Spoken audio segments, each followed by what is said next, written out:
which I thought we have to share.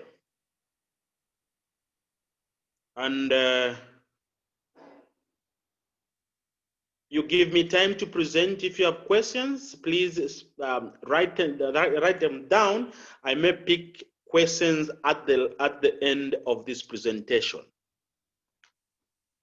Now, the presentation for today is the verbal communications. And when we talk about verbal communications, basically we are talking about oral presentations.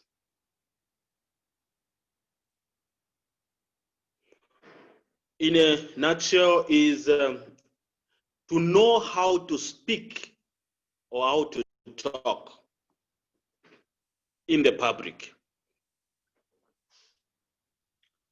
Now, you agree with me, public speaking comes in so many ways. You may be a Sabbath school teacher, you may be a preacher,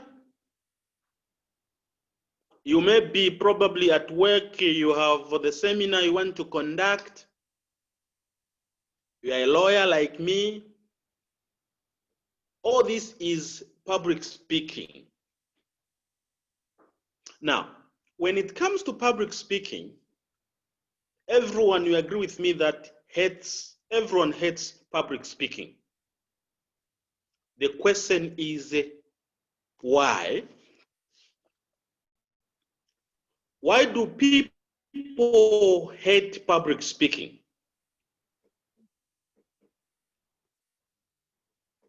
What happens during public speaking is the thing we are going to look at this evening. What happens is that immediately you stand up and you see a lot of people in front of you, your body is filled up with what is called adrenaline. And when this adrenaline gets into your body, it causes all bunches of different symptoms, such as acute hearing, increased heart rate, increased blood pressure, increased perspiration. It also increases the oxygen intake. You may experience the stiffening of neck, the upper back muscles, dry mouth. All these will be caused by the adrenaline. Now, we also have the verbal symptoms, such as the tense voice. You come to know that immediately you stand in front of people, your voice becomes so tense. The quivering voice and the vocalized pauses. All these are symptoms which come as a result of adrenaline. Now, we should understand that all of us, to have this is very normal. And that's the very reason as to why you have to learn how to deal with adrenaline in order for you to settle down and speak normally as you stand in front of people, regardless of the audience. Now, we all have done this in our lives, that the times you stand to speak, then you go like, sometimes you even have difficulties to pronounce your name. That is what is called vocalized pauses. These are natural. And they are caused by what is called the fight-fright response. Now, back in history, when you are faced with danger, you had two options.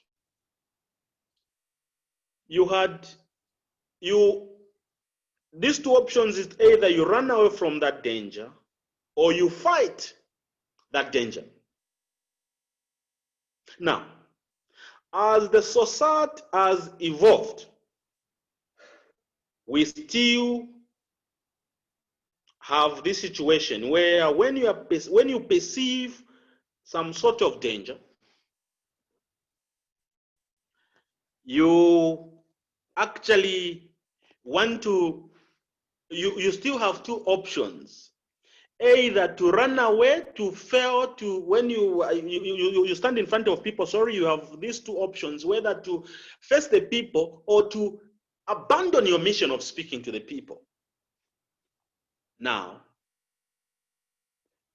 we are now going to learn how you should learn this today onwards. Now,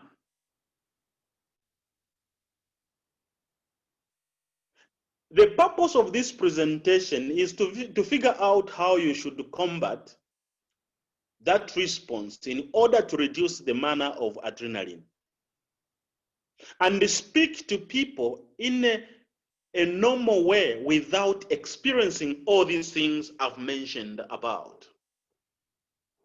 Now, how do you deal with adrenaline? Now, we are going to talk about how you deal with adrenaline in your body, say your feet, your hands, etc., your voice, and your brain.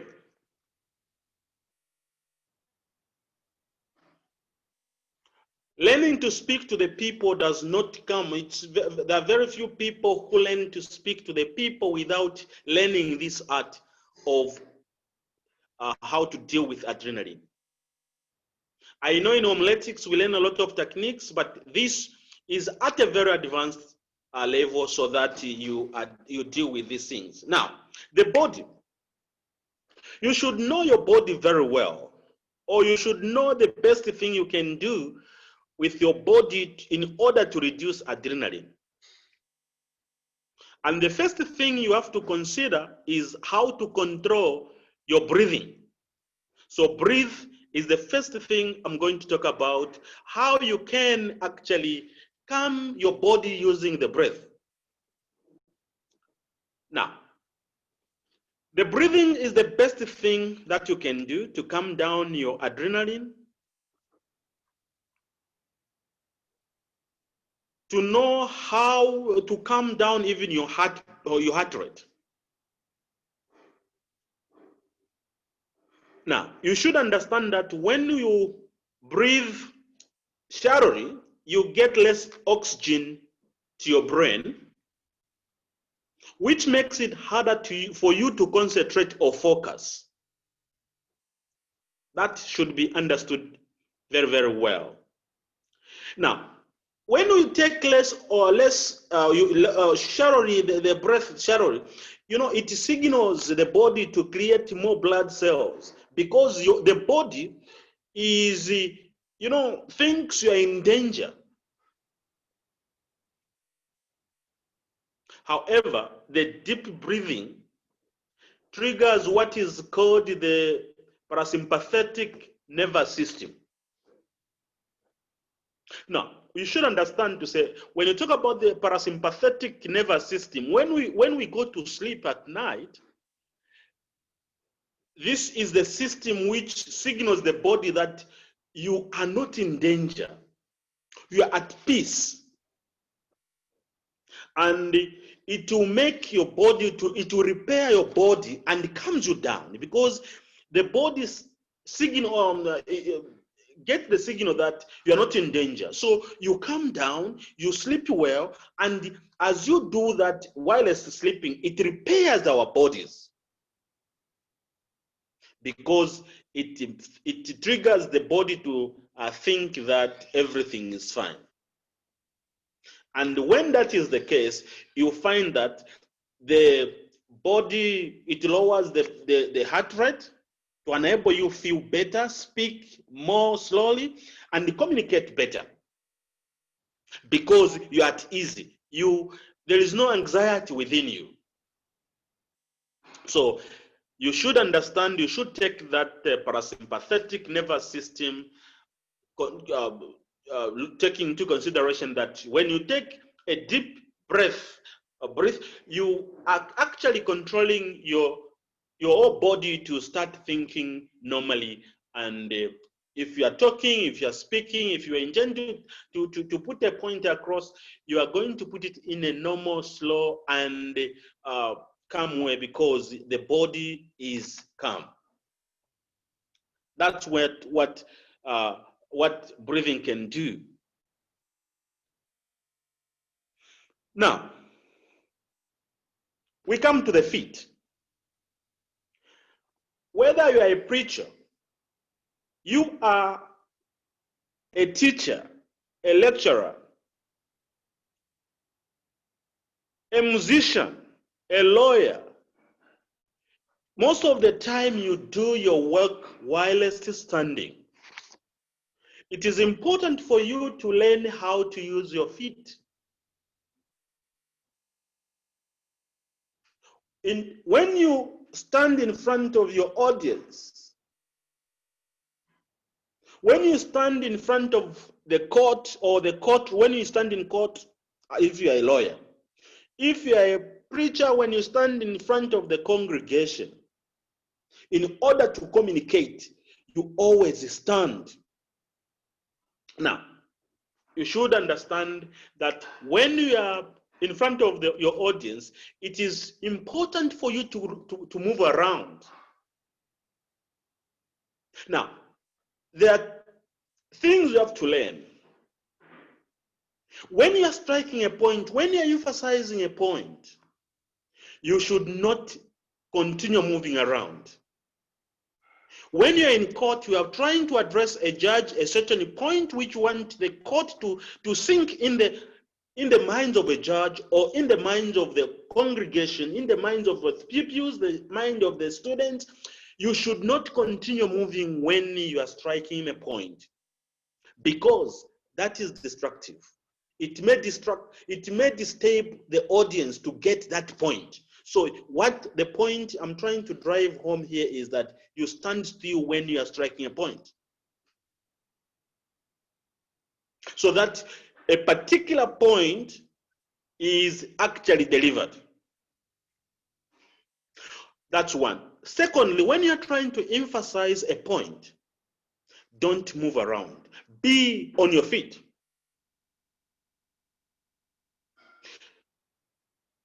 You must be aware that those two issues are very, very important. Please steal from the waist down, speak from the waist up. Stand still. Speak as you are standing. When you hear a phrase that steal from the waist up down and speak from the waist up, it means that you ground yourself into the floor and feel yourself standing up. So that's how you use your feet. I've talked about breathing, I've talked about feet.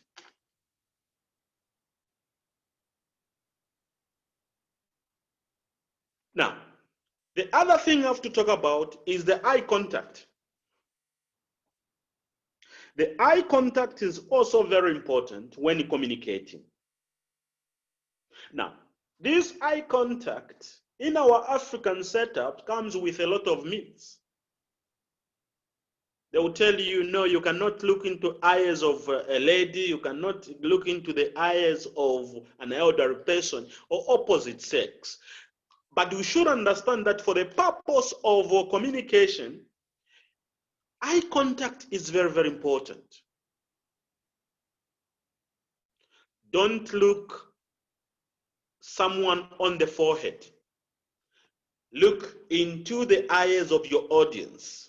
Now, when you're looking into the eyes of your audience, it should not be too short. Neither should it be too long. It should be 3 to 5 seconds. This will help you to be confident, to see your audience if they're following you. So eye contact is very, very important, but very, very difficult. And you have to learn how to do this eye contact. The hands. How do you use your hands?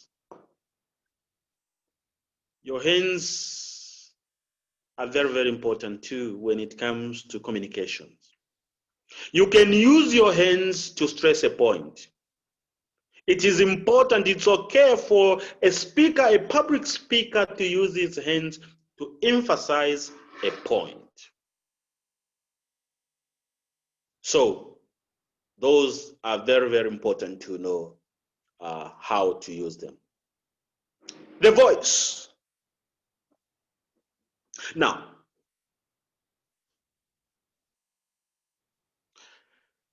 the voice is propelled by what is called diaphragmatic breathing. The voice is propelled by what is called diaphragmatic breathing. Now, what is it? What is this animal called diaphragmatic breathing? There is a muscle below your lip called diaphragm. When you inhale, that diaphragm contracts and your lungs expands. When you exhale, the diaphragm releases and pushes the air out. If you breathe shallowly, your voice is not going to come out loudly. It's like the first thing we talked about. So here, you have to control the breathing by using the diaphragm.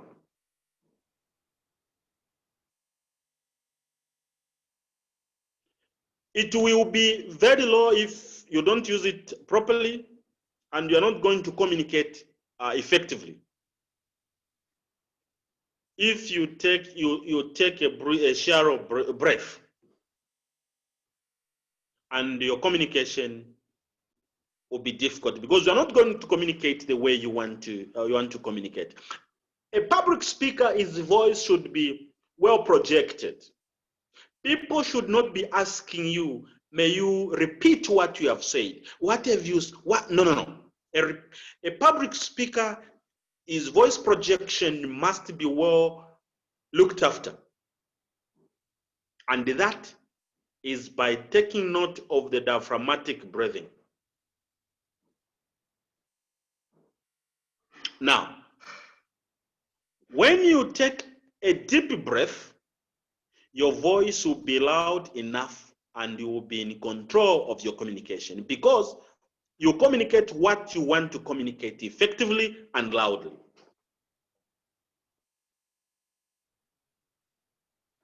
Now, the other thing we have to understand, there are two things I have to emphasize when it comes to voice. There are what is called inflection and emphasis. Inflection is the way the inflection is the rise and the fall of a voice. You should avoid monotone as a speaker. What do I mean by monotone? If I say I will be flying to Nairobi at 10 hours tomorrow, there is no rise and fall of the word or of the voice. That is the monotony we are talking about. So you should avoid that as a public speaker. Your voice should rise and fall. Now, what is the purpose of the inflection? The inflection actually goes hand by hand or hand with hand, the emphasis, because you want certain words to be emphasized. The way you emphasize in writing, there is emphasis in talking or speaking, and that can only be demonstrated by inflection. May you come here. May you come here. You should differentiate. The same statement may mean different meanings. The way you project your voice, the way the word you want to emphasize. So you should avoid monotone as a public speaker.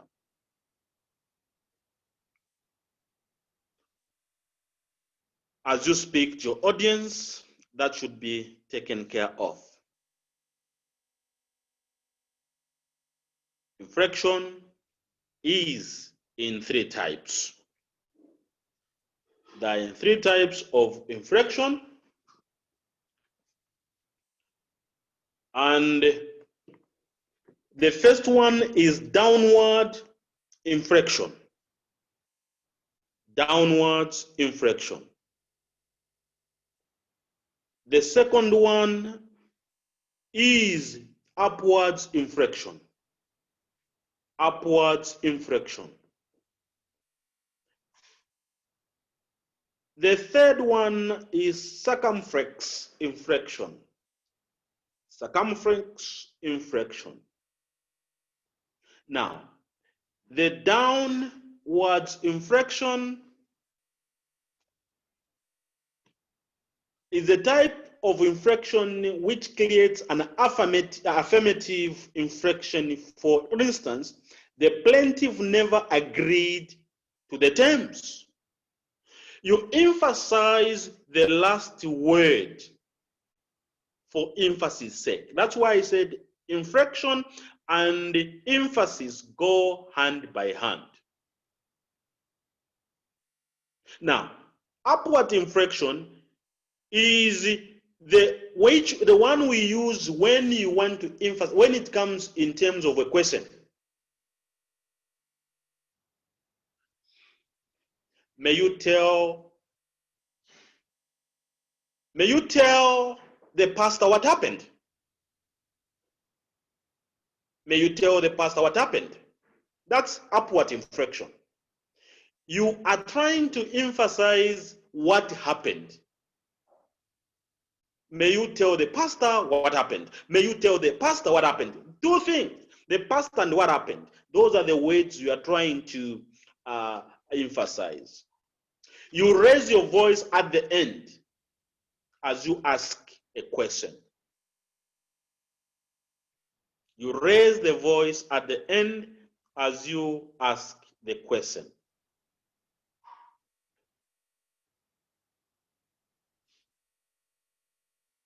Now, many times there is a mismatch. Many times there are mismatch. You want to emphasize a certain point, and what you communicate, how you project your voice is different from what you intend to communicate. You cause confusion in your communication. You cause confusion in your communication, and you should avoid that as a public speaker. Then the last one, it means as you speak, your voice will rise and fall depending on the meaning, and this is for emphasis sake. That is the last one. There are times you want to emphasize certain words as you speak. This is circumflex inflection. And as a public speaker, you should learn about these things. Now, emphasis is very important. Emphasis is very important. When it comes for communication, it's very, very important to take note of emphasis. There are words you want to emphasize as you speak to your audience. This is very, very important for students. Some lecturers, they may give you a leakage in class without necessarily telling you that it's a leakage. If you know oral communication, you are going to know where your lecturer has placed the emphasis, and you know that this question, this topic is coming. So it's an art you have to learn. You know what the lecturer is talking about. You know what the teacher is talking about. You know what a lawyer is talking about. You know what a preacher is talking about. What word is he emphasizing? This brings me to the other part, which is the brain. How do you deal with the brain? Now, there are times when you think under your feet. There are times when the preachers are taken in the spirit as they are preaching. They persuasively speak to the audience, to the congregants. They speak persuasively as they are on their feet, as they think on their feet. The most important here, when you talk about thinking on your feet, as you speak persuasively, you have to speak slowly. You have to speak slowly. When everyone is listening to you, you speak quickly, particularly when adrenaline gets into you. You are going to confuse your speech, your message, and everything. All the time, control your speech by doing what we have learned. When adrenaline gets into you, you tend to speak fast or faster. You are going to lose your audience. So it's important for a public speaker to speak slowly. Now, if there are lawyers in here, let me warn you that don't speak faster than the judge can write. You make your client lose your case. Watch the hands. Watch the hand of a judge as you speak to make sure that every word you speak graces the record, the court record. Now, another very important point to make is speak in phrases and think in silence. Speak in phrases, think in silence. What this means is that when you are planning ahead of what you want to say, you should always speak in relatively short phrases. Short phrases. Think about what you are going to say next in between those phrases. Silence always feels longer to you than the people you are speaking to. You may feel that in the middle of the sentence, you have paused for what is, you may feel like forever, when in reality, it might be shorter to those listening to you. Your audience is not going to feel this long silence you feel. So please do not be afraid of silence. Now, there is also what is called the echo memory, which you have to take note as a public speaker. This helps in apprehension, in comprehension, which means that when you speak to somebody, people have the tendency to repeat back what you have said in their mind. And that helps them to remember what you said. If you speak in phrases, that makes the people you are speaking to an opportunity to keep what you have said in their heads, and they will remember. You have to remember that being on the pulpit, being in a courtroom, or being in an auditorium is a conversation with the audience. It's a conversation with the people, the people whom you are presenting to. It's the judges and so on. So you must be able to listen and react while speaking persuasively. This is where brain comes in, and where these points can be very useful. Now, let me come back to speaking in phrases and thinking silence. It is very important to remember that you should not read when speaking or reciting from memory. This is very important. You listen. When you're speaking in phrases and thinking silence, it's important to remember that you should not read what you are speaking or reciting from memory. What you want to do is to write down, or you should not write down the entire thing. Sometimes when you're listening to someone talking, you want to write everything word by word. The writing, you know, you are doing the listening and the writing and the thinking at the same time.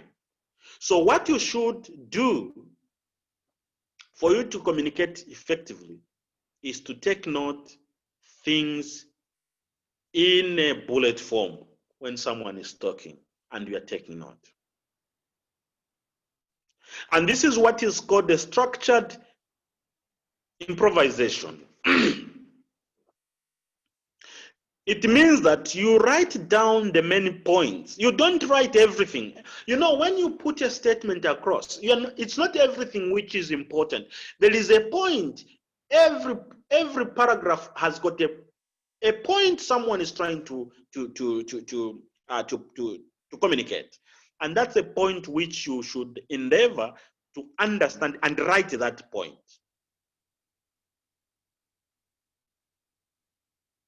Now, when you want to respond, let's say you're in the Bible study, you're conducting a Bible study, you're conducting a lecture, people have researched, you pick what they want to, what the question is in a bullet form. Then you are going to use that bullet form to speak around that point extemporaneously. It's not every time you are going to plan for things.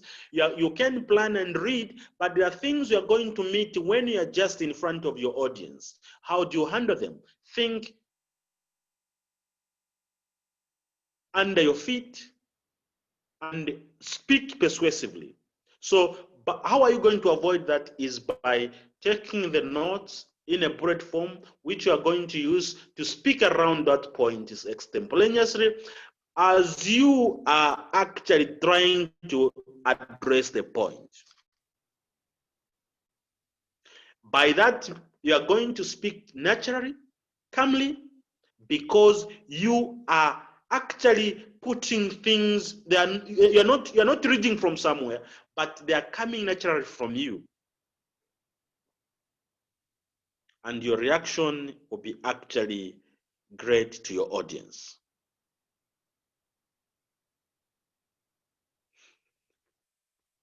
Now,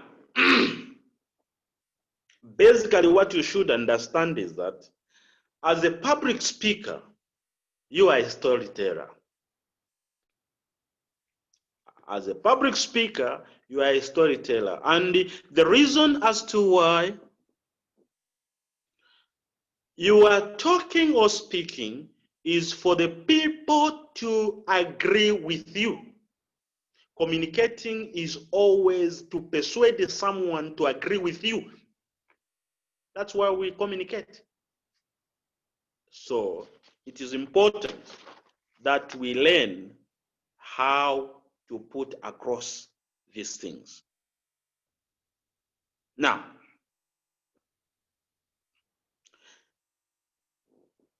there is what we call primacy and recency. Primacy and recency.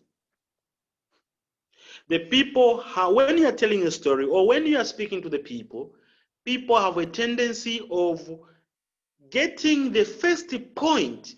So you should strike a point when you start your presentation, should begin on the higher note and you end on the higher note, because people have a tendency of getting what you said at first and what you say at last.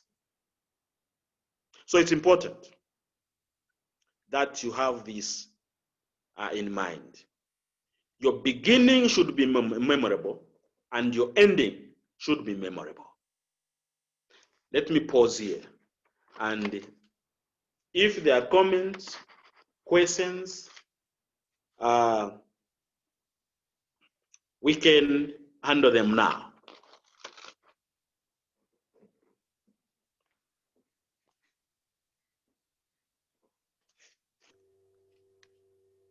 Thank you so much for taking us through that. We've really gained a lot. I just have one question from my end, and perhaps as I'm reading that question, you can privately chat me your questions, or you can air it out to everyone via the chat section so that we can air them out. The question that I have from my end is, how did you manage your stage frights when you began public speaking, or were you just good from the start?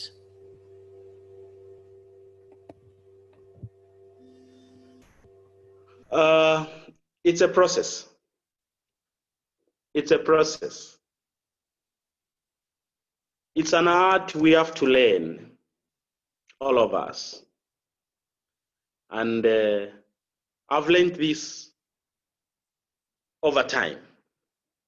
So it did not come automatically. It came through being guided. And that's why I want to share this information to my colleagues as much as I can.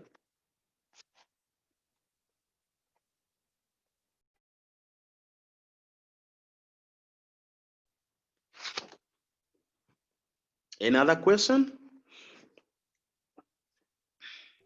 Yeah, sure. I have another question that just came in about dealing with hostile environment. Sometimes you're so psyched up to go speak to a particular audience, and then when you get there, they are so tired, they're so bored already. So how do you deal with that? They are so tired and what? Bored. They are tired and bored. Yeah. When you are dealing with the bored and tired audience, it's you to cheer them up. Mind you, there are times when, as a speaker, you send your audience to sleep as you speak. Speak loudly, speak persuasively, and be on point. Be the master of your profession. If you are talking about a specific topic, know it well. Know it well. Because you know what? There are people who just come for the purpose of testing your understanding of certain topic. So if you don't handle their questions properly, adequately, and persuasively, mind you, other people may be bored.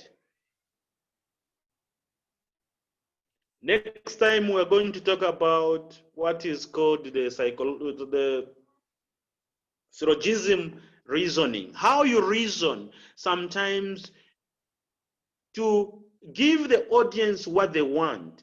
How is your reasoning process, the thinking process?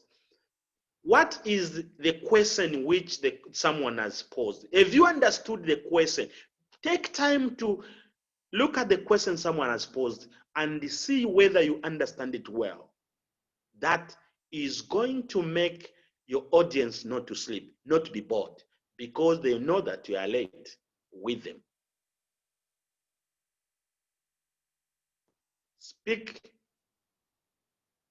loudly, on point, and persuasively, so that your audience is not irritated in any way. Another question? Sure, I have one more question to go. The question is, how do you handle being blank? You actually do your research and you have a lot of points to present to your audience, but the moment you interact with them while you're on the podium, everything just disappears.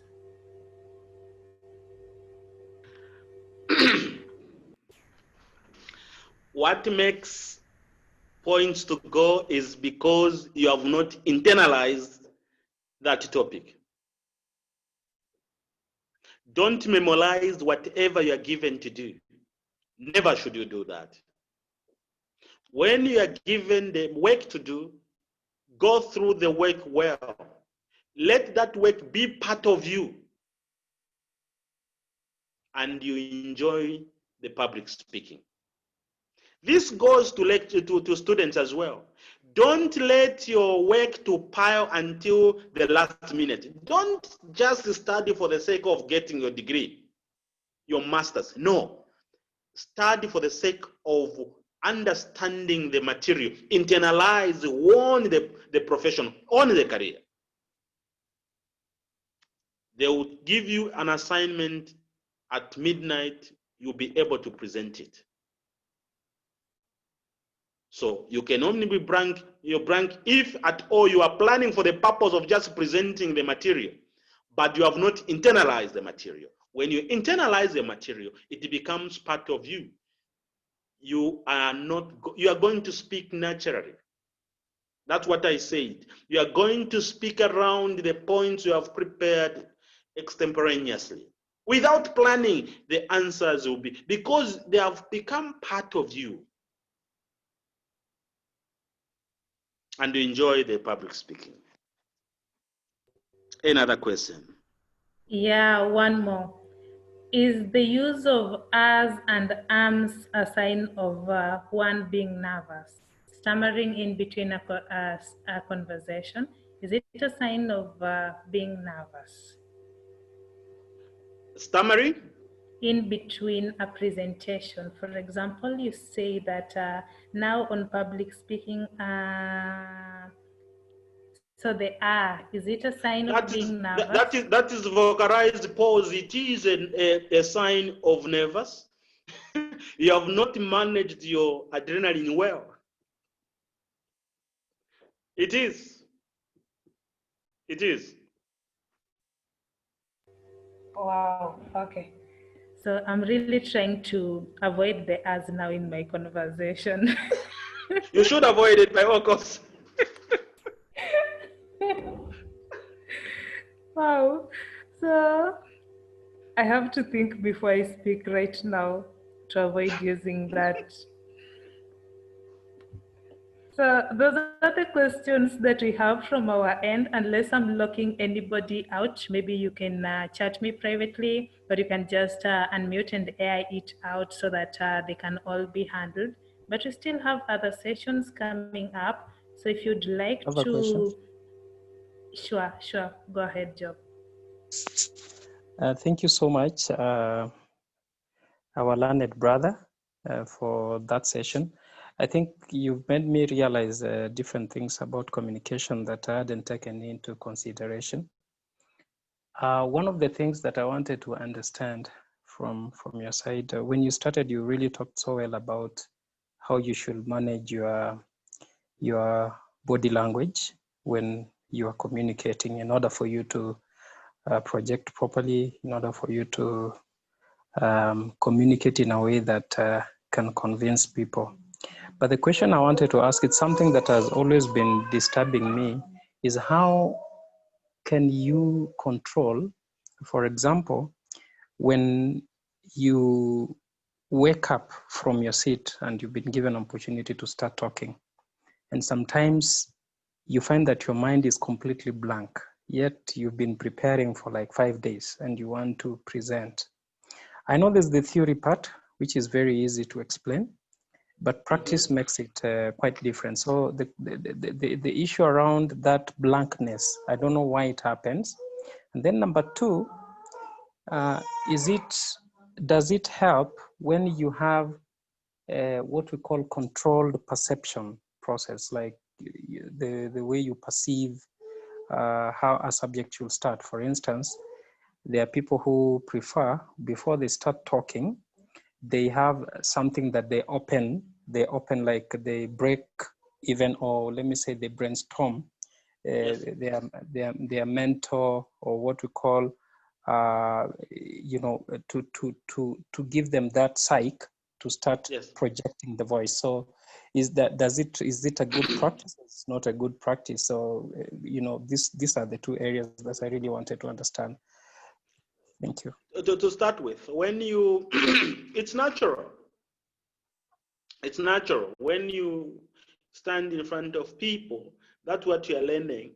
The first thing you have to control is you have that fear. What am I going to say? How am I going to say it? Your voice is actually is tense.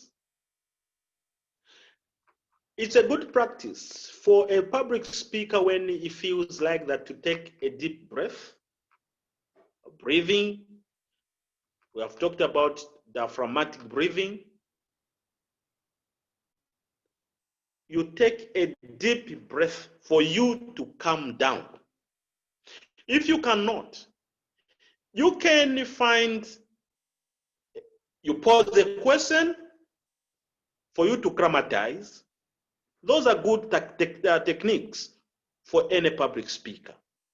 So there is nothing wrong. What is important is for you to be in a better position to communicate what you want to communicate with people.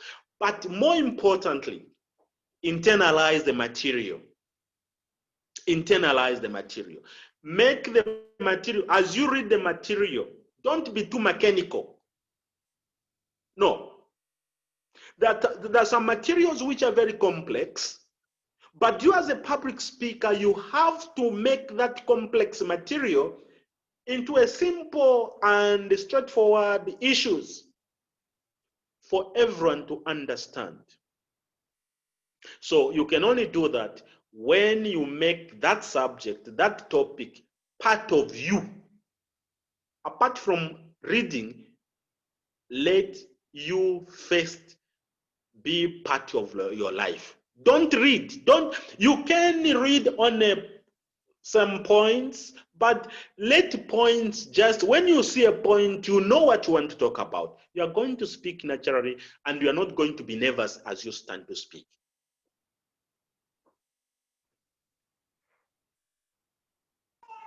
Unless Thank you, I've sir. not. Thank you, sir.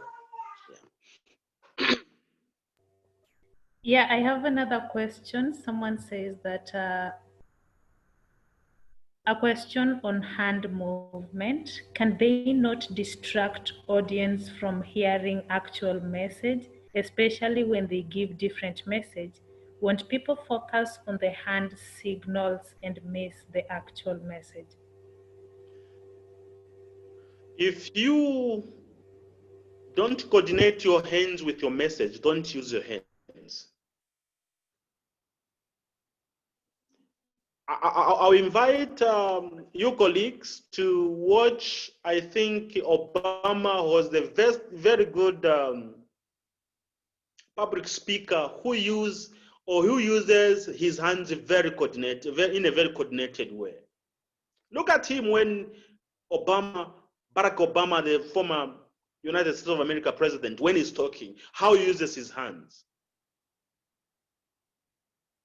So, as the curators, I know you are curators of the message, you guys, you should know these things. You should know whether you can use your hands or not, whether you can walk around or not. These rules are not cast on the stone. If you think by doing this with your hand, it would make your message to be distorted, don't use it. But what we are saying is you can use your hand to emphasize a point. There's nothing wrong.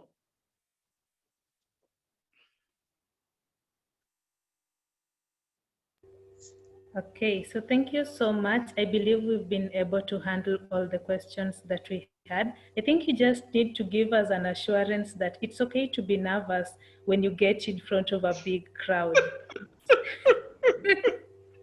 No, I'm not giving that assurance. What I'm trying to tell you is that never mind about the big cloud when you are a public speaker, because you are the main actor.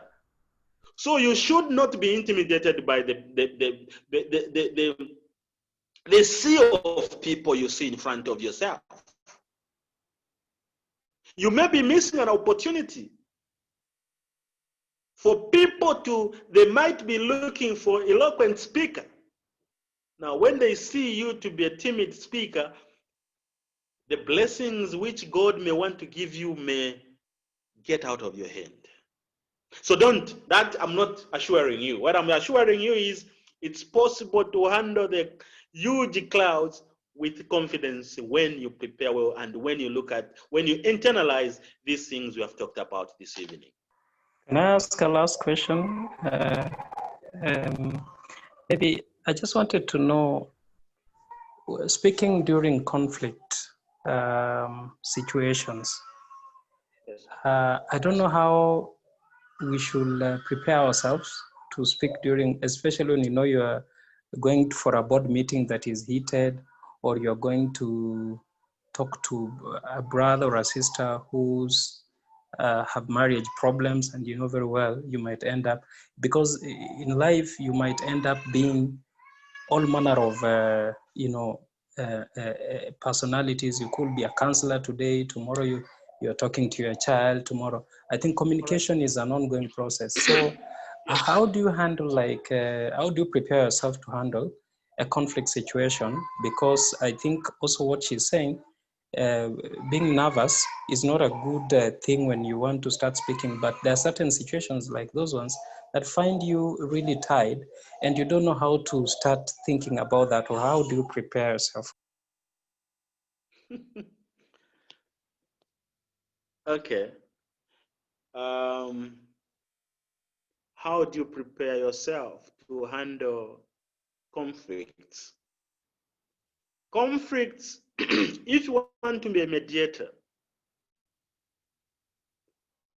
please, I beg you, colleagues, give more time to the people who have problems. Some problems, the people who have them, they have got solutions. Listen and give them time to speak. And you are there to advise them. You advise them out of what they will tell you. Now, these are mistakes we make. You may go there with your decision, it may be a brilliant decision which you might go within that conflict, but as long as it is, you have not given those people time to explain themselves, to express themselves, they may not respect the decision because they may think you came with your decision from wherever you are coming from. So when you are dealing with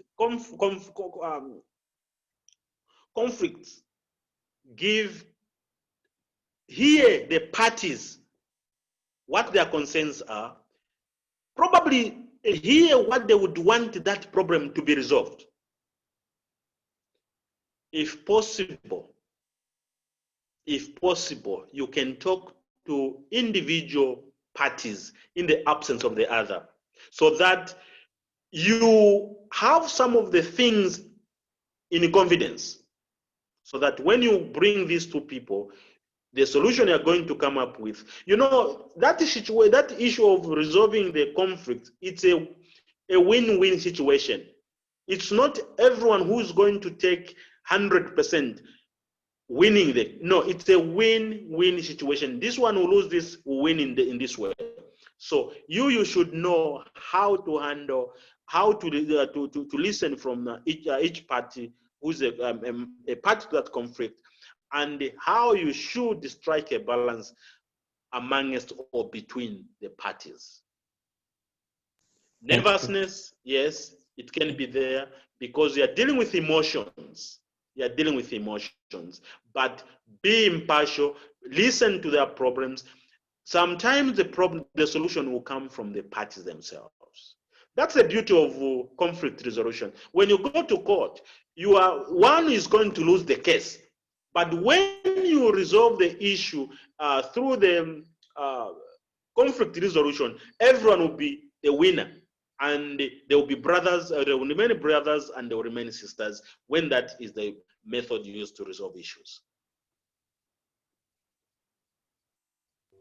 Okay, so one more question that just came in while you were speaking about that. What do you say about the issue of mother tongue interference? Like, yeah, I have a lot of influence from my first language.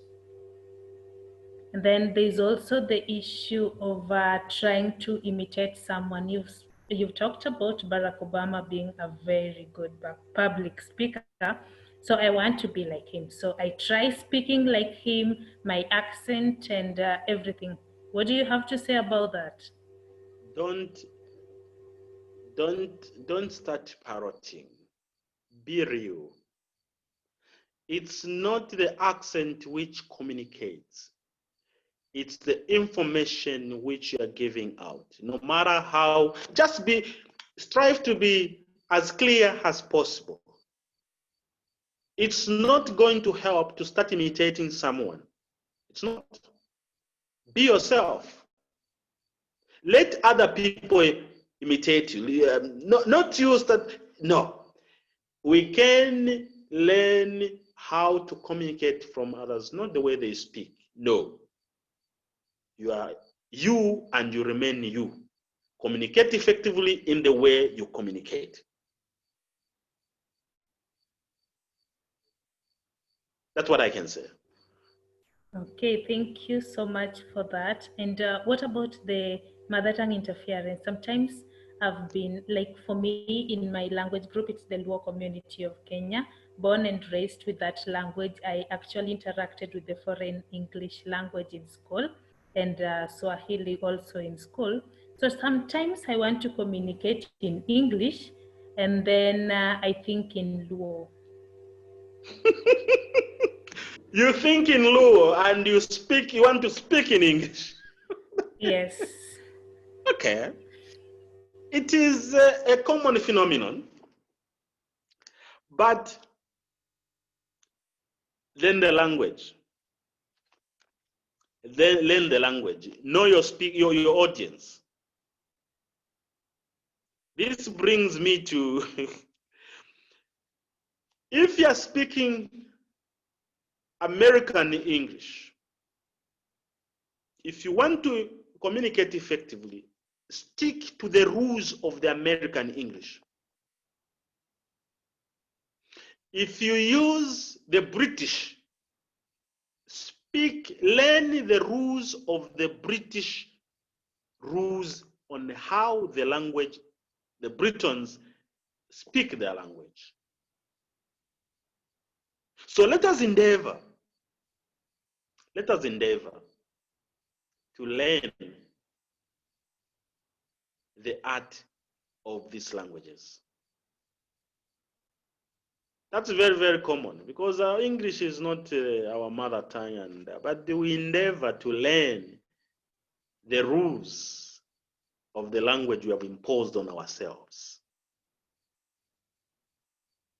And we go into details to know, because some words we use, we may not even know the implication of them, but we speak them. So we learn this language, and that's why, you know, other fields there's no problem, but when it comes to my field in law, when we ask people to say what language are you going to speak in court, and you say you are going to speak in English, we expect you to be as eloquent as the English speaker himself or herself, because we understand the language when we are in the courtroom, not on the basic scale, but we want to make it as if it's our language, our mother language, our mother tongue. That's how difficult it is. So please don't think in law and you speak in English. Think in English and speak in English. Thank you so much. That's noted. I have to think in English to communicate in English. So that has really been informative, and I think we can now wind up, and we've been able to handle all the questions that we have.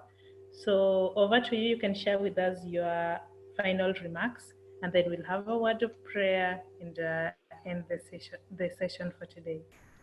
Is anyone has a Bible? Sure.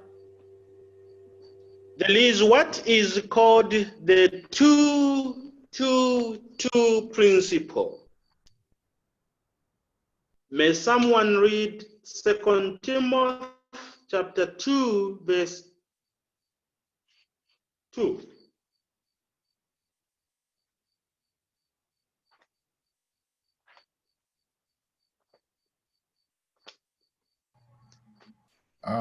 I'm reading from King James Version.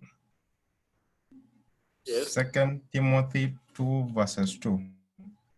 And the things that thou hast heard of me among many witnesses, the same commit thou to. Are you getting that? Are you getting that?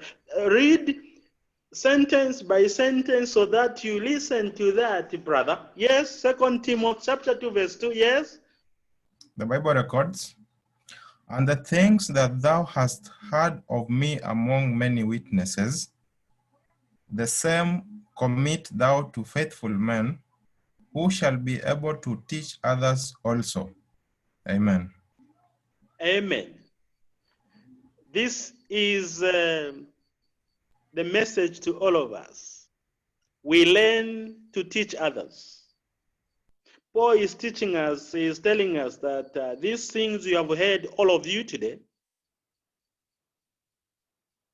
among many witnesses who are listening to this presentation, the same are committed to you